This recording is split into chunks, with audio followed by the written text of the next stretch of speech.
Another American has been beheaded by the radical ISIS militants.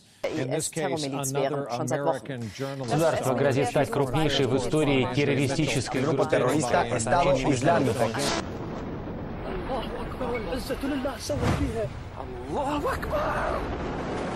The self-proclaimed Islamic State is a jihadi militia active in the north and east of Syria and in the west of Iraq, which has shocked the world with its cinematic staging of horrific acts of violence and its unexpected advances towards statehood.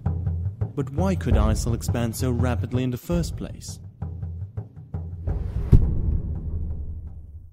Welcome to this El Contexto briefing, in which we give you our best attempt at an impartial explanation of why ISIL rose so rapidly as the new face of violent Islamism. Two contextual factors which will help you understand this briefing are the Sunni-Shia split and the origins of the al-Qaeda movement. Sunnis and Shias are two denominations of Islam which split over a disagreement about the line of succession from the Prophet Muhammad over 1,000 years ago. The importance of this split, however, is usually not so much theological as it is social. Because Middle Eastern societies are much more organized among family and clan ties, what makes you a Sunni or Shia is not primarily your individual theological views about Muhammad's succession, but quite simply whether your family or clan is Sunni or Shia. This distinction between theological views and social identity will be important in this briefing. Secondly, the al-Qaeda movement is a violent Islamist movement formed in the 1980s Afghan war against the Soviet occupation. There, Abdul Azzam, Osama bin Laden, and later Ayman al-Zawahiri funneled funding and recruits to jihadis fighting in Afghanistan through the so-called Afghan Services Bureau. After the war, bin Laden established his leadership and doctrine in the jihadi community. His brand of jihadism sees corrupt Middle Eastern dictatorships, particularly the House of Saud in Arabia, as the immediate or near enemy. But he believed that the root cause, or the real evil, so to say, was the far enemy. Primarily the US and Israel, and more broadly the West, collaborating in what he saw as a Crusader Zionist conspiracy against Muslims. Hence, his strategy was to disrupt international security and the global economy. Quite simply, to hurt the West. Finally, al-Qaeda is a Sunni movement and fiercely anti-Shia. Now, although al-Qaeda was, and to an extent still is, based in this border region here between Afghanistan and Pakistan, it has grown considerably in influence after the 9/11 attacks and the subsequent retaliation by the US government. Al-Qaeda Central used this influence to encourage the formation of local subsidiaries in many countries. Thus, over the last 10 years, it proliferated from a local, concrete and more or less vertically integrated organization to a network of loose subsidiary cells pledging allegiance to Al-Qaeda Central. Al-Qaeda in Iraq was one such subsidiary cell. However, it was as much a child of Osama bin Laden's organization as it was of the US-led invasion of Iraq in 2003. This is because of mainly two reasons, and the first one was a strategic error committed by the Americans. Let's first understand that Iraq features three predominant ethno-religious identities. Around half are Shia Arabs, mostly in the southeast of Baghdad. Around a quarter are Sunni Arabs, mostly in the northwest of Baghdad. And 15 to 20% are Kurds in the north, which are also predominantly Sunni. Finally, there are many sparsely inhabited areas like deserts. Saddam Hussein was a totalitarian dictator who was theologically speaking secular, but socially speaking Sunni Arab. He rose in the military to ruling Iraq through the only party allowed, the state socialist Ba'ath Party. He was also a patron to Sunni tribal leaders, providing them with funds from Iraq's lucrative oil exports and access to government and military jobs. So Hussein's power rested on three principal pillars: the military, the Ba'ath Party, and Sunni tribal leaders.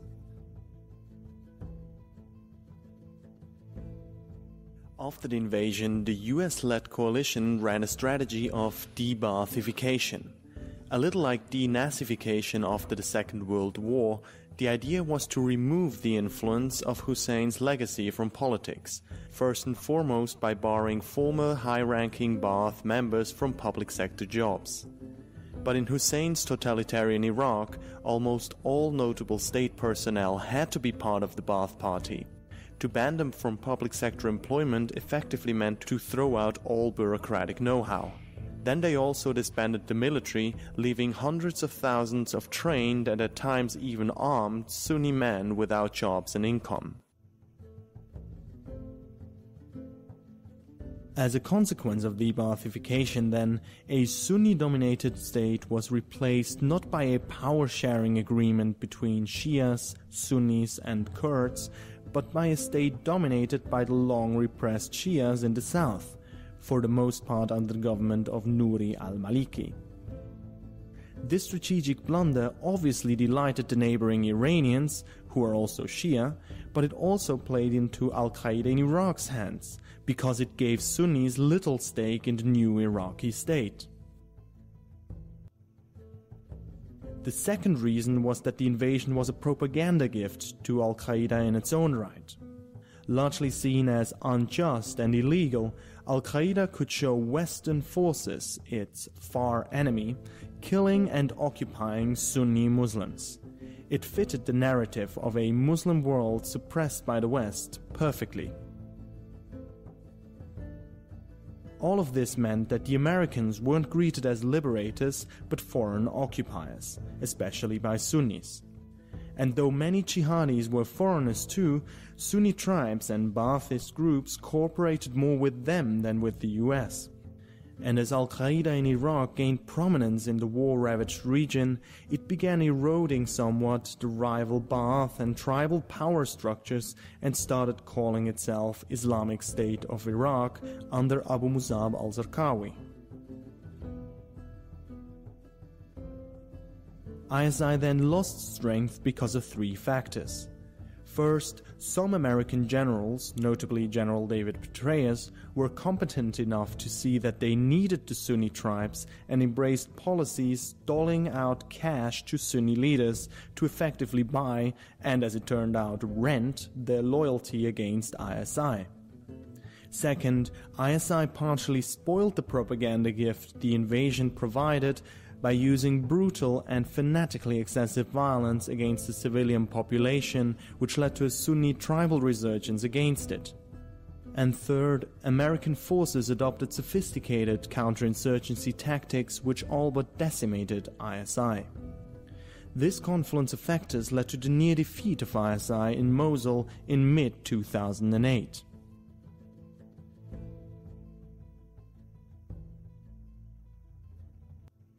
The remaining jihadis fled to the western deserts of Iraq, which later provided a springboard for operations in Iraq, but also in Syria.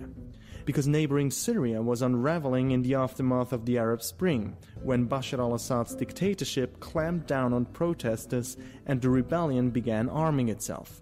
Theologically speaking, the Assad regime is secular, and many important Sunni families supported it back in the 2000s. But socially speaking, the Assads are Alawites, which is a somewhat controversial version of Shia Islam. The majority of Syrians, however, around 65%, are Sunni Arabs. So it's a Sunni majority ruled by an Alawite dictatorship. Again, ideal conditions for ISI to prosper. Also, in Middle Eastern politics, the Assads are part of an important Shia alliance all the way from Iran to the new Shia-dominated Iraq, to the Assads in Syria and the powerful militia Hezbollah in Lebanon. The rebels, in turn, receive support from major Sunni states, most importantly Turkey, Saudi Arabia and Qatar. And globally, these two camps are backed by Russia and the US respectively. So beginning in March 2011, the regime clamped down on protests and some protesters started to arm and organize themselves in different rebel groups. One important such group was the theologically secular, but socially overwhelmingly Sunni, Free Syrian Army, which was formed by defected military officers who refused to use violence against the protesters. After initial hesitation, ISI's leader, Abu Bakr al-Baghdadi, also sent a delegation of ISI fighters under the command of a Syrian citizen, Abu Muhammad al-Chulani, to Syria to set up an al-Qaeda franchise to fight the Assad regime around July-August 2011. This was to become Jabhat al-Nusra. This Nusra front clearly learned from the experiences in Iraq and tried not to make the same mistakes. Even the name itself reflects that Chulani understood he had to market his branch by distancing it from ISI. This was reflected in the strategy as well. Unlike the Iraqi franchise, the Nusra Front tried to limit to some extent the negative effects on the civilian population by targeting predominantly military targets and by limiting the sectarian language and rhetoric a little bit. At the beginning, the Assad regime had partially lost control over 3 pockets, from Homs to Idlib, around Damascus, and up the Euphrates to Deir al-Shor. By early 2013, these pockets had connected, and the Assad regime had partially lost control over the big cities Aleppo and Homs in the west, and almost the entire north. Al-Nusra had developed into the most effective fighting unit against the regime, and it rose to considerable prominence, attracting money and foreign fighters across the Turkish border it could now use. All this with vocal support from al-Qaeda centrals al-Zawahiri. In short, it threatened to eclipse even ISI. According to the Lebanese journalist Radwan Mutada, in early 2013, the Nusra Front still reported to Baghdadi as the general commander until Baghdadi instructed Chulani to bomb a Turkish hotel during a meeting of the Syrian opposition. Chulani advised against this, saying the attack would force Turkey to seal off its crossing to the Nusra Front and block the flow of money and weapons to the group. Now that would have meant that al-Nusra would have had to again rely on Baghdadi for funding and weapons. Given the power contest between the two leaders, it seems probable that that's exactly what Baghdadi was after.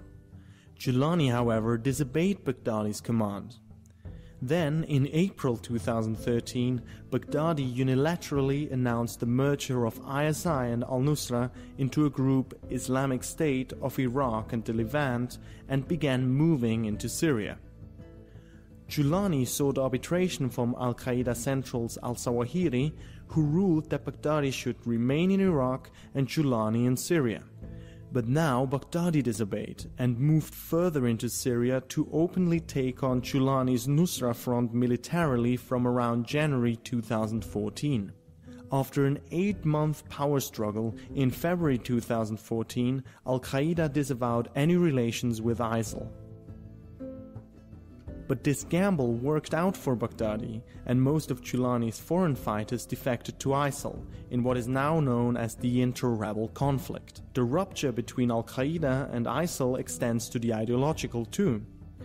Unlike the traditional al-Qaeda leadership, Zarqawi and now Baghdadi concentrated much more on establishing what they consider an Islamic State in the here and now. So once ISIL secured territory, it focused on governance and consolidation, whereas other rebel groups spent their resources on fighting the regime and failed to institute effective governance projects. And while all of this was going on in Syria, in Iraq the most important change was the withdrawal of the Americans under Obama. From 150,000 troops at the beginning of 2009 to 50,000 troops in mid-2010. And with them went the state's patronage of the Sunni tribes. The Shia-dominated government under Maliki instead started employing a heavy-handed, sectarian approach to politics, which inflamed Sunni insecurities again. Sunni political leaders were arrested and protests were violently put down. So ISI, and later ISIL, could slowly spread back into the areas it had been banished from before, reconciling, coercing and eliminating its former tribal opponents, culminating in the reconquest of Iraq's second largest city, Mosul, and the collapse of the Iraqi army stationed in the Anbar province.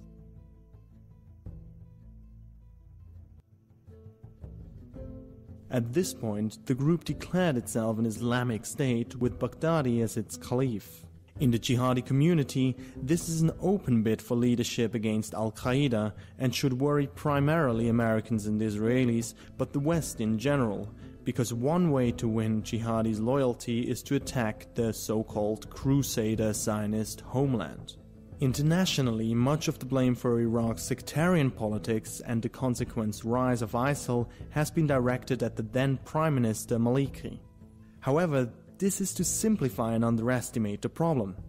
Historically, the Shia and Sunni populations of Iraq have never shared power, let alone harmoniously partaken in a liberal democracy. When Maliki cracked down on Sunni protesters, his popularity among the Shias, his constituents, actually increased.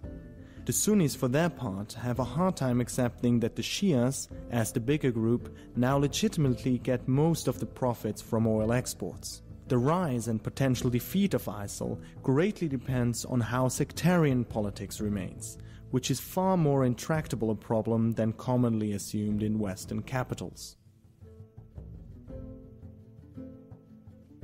The key to ISIL's strategic success has been its economic policy, which is part of the goal of establishing a viable state. It functions a bit like a corporation. It seeks out opportunities that benefit it economically and then excels at exploiting them. For example, ISIL was the group that started targeting oil infrastructure. Now it controls a dozen oil fields and several refineries. To keep the oil flowing, it retains the facility's technical workers, but changes the top management with its own people. The oil is transferred to the black market in Turkey and probably other neighboring states, through a network of smugglers and money launderers. Demonstrating a financial pragmatism not typical of extremist organizations, the group even sells oil to the hated Assad regime in Damascus. The US military estimates that ISIL sells about 500 barrels per day, worth around $2 million. And in spite of the US-led campaign of airstrikes, ISIL is expected to bring in $200 million this year. Finally, it should be noted that it was upon the insistence of the Iraqi government that the coalition refrained from targeting oil installations held by the group in Iraq. But hydrocarbons are not the only source of ISIL's revenue. It runs sophisticated extortion rackets in territories it has captured, which include economically significant towns and cities. It taxes everything from the use of roads to the functioning of telephone towers and the presence of non-Muslim communities. Moreover, bank robberies, kidnapping for ransom, smuggling antiques, and outright plundering have added significantly to its coffers. It has reportedly amassed assets worth $2 billion and has been declared the richest extremist group in history. Another source of ISIL's economic robustness is its careful bookkeeping, as documents captured by Iraqi forces revealed. It spends its money on military necessities such as equipment, weapons, and facilities. ISIL will also need to be financially rigorous in the government projects it has increasingly undertaken. In some areas, it has succeeded in providing reliable electricity, access to clean water, and serviceable infrastructure.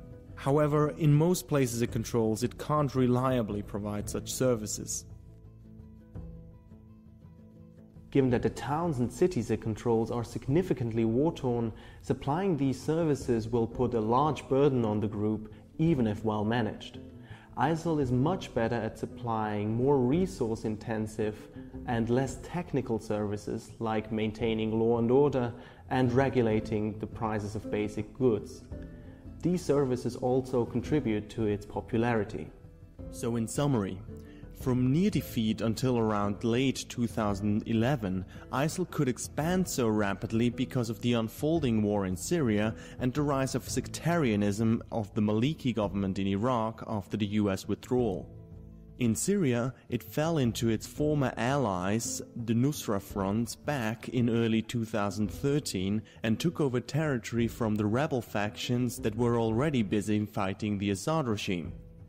Then, partially from Syrian territory, it exploited the second Sunni insurgency and Sunni resentment against the Maliki government in Iraq throughout 2013 and 2014.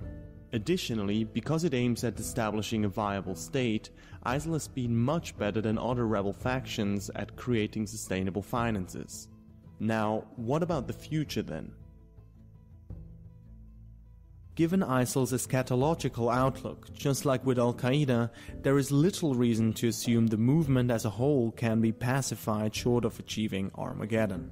So far, the only negotiations it has undertaken was to sell oil to the Assad regime, which was in line with its economic self-interest. But this is something to work with. Because of its state-building project, and unlike al-Qaeda, ISIL does have economic self-interests. Because, like the US before it had to learn the hard way, an occupation force vastly depends on political support of the population. ISIL has an estimated 30,000 fighters, administering an area with 6 million people. This means, compared to the US occupation of Iraq, ISIL has slightly more fighters per population that it occupies. But just like the US, it can't simply suppress the entire population. For all its brutality, ISIL still has to buy off tribal leaders, hire civilian administrators, win hearts and minds, and so on. It therefore has an economic interest because it needs to sustain the political support for its occupation. And it is this economic interest which can be undermined. Such policies are already underway, and they include pressuring the Turks to clamp down on the illicit selling of oil on its territory and on the use of its borders to smuggle goods and people. Also, to cut financial funding to ISIL requires a coordinated effort by the Gulf states. Another pillar of power we mentioned was Sunni resentment and the animosity between the Sunni and Shia communities. In Iraq, this means that the Sunni population in general, but Sunni tribal leaders in particular, must be given a real stake in the Iraqi state and in the Iraqi armed forces. In Syria, and we may talk about this in another briefing, the only sustainable solution to us seems to be some kind of negotiated settlement between the Free Syrian Army and the Assad regime, however unlikely that is. Because while the government probably won't fall, it also can't win, meaning that the chaos in which ISIL thrives will go on. And even if the government did fall, the Free Syrian Army would probably not be able to stand up to ISIL in the aftermath. So a Sunni victory, so to say, would likely turn into an ISIL victory. Militarily, ISIL's expansion may be slowed or frustrated, like in the battle for Kobani, through Obama's anti-ISIL coalition, notably with the Kurds, and supporting airstrikes. But airstrikes by Western powers are a double-edged sword. They are militarily hardly effective, and they will cause civilian casualties, particularly among Sunnis. This again nurtures resentment and ideologically plays into the hands of ISIL. If that all seems unrealistic, that's revealing in its own right. Because the truth of the matter is that many actors in this drama have chosen over the available alternatives to let ISIL prosper.